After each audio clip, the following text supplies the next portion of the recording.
ప్రతి ఒక్కళ్ళు జాబ్‌తో పాటు సెకండరీ సోర్స్ ఆఫ్ ఇన్‌కమ్ అనేది ప్రతి ఒక్కళ్ళు చేస్తున్నారు. అదే ఎగ్జాంపుల్‌గా చూసుకుంటే యూట్యూబ్ నుంచి రెవెన్యూ రావడం గాని, ఇంకోటేంటంటే ఇన్‌స్టా నుంచి పెయిడ్ కొలాబరేషన్స్ రావడం గాని, ఇప్పుడు 10,000 ఫాలోవర్స్, 5,000 ఫాలోవర్స్ ఉన్నారు కూడా మంచి మంచి కొలాబరేషన్స్ వస్తున్నాయి. Paid collaborations. సో, వాళ్ళు అక్కడి నుంచి కూడా వాళ్ళు రెవెన్యూ అనేది జనరేట్ చేసుకున్నారు. సెకండరీ సోర్స్ ఆఫ్ ఇన్‌కమ్ అని.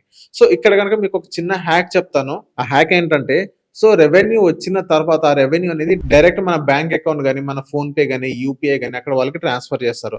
ఆ రెవెన్యూని మీరు ఏదన్నా ఒక కంపెనీ నుంచి మీ బ్యాంక్ అకౌంట్‌కి పంపించేటట్టు మీరు ప్లాన్ చేసుకోండి.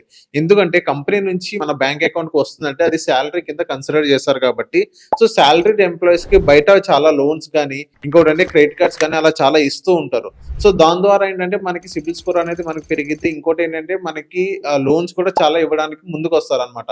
సో అక్కడ గనక మనకి ఏదైనా బిజినెస్ సంబంధించిన లోన్స్ గాని, ఇంకా పర్సనల్ లోన్స్ గాని ఇలా చాలా లోన్స్ అనేది మనకి ఇవ్వడానికి రెడీగా ఉంటారు.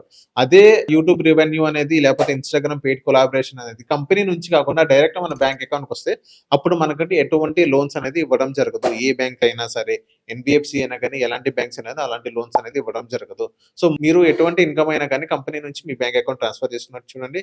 మీకు లోన్స్ కూడా క్రెడిట్ కార్డ్స్ కూడా బాగా ఇస్తారు.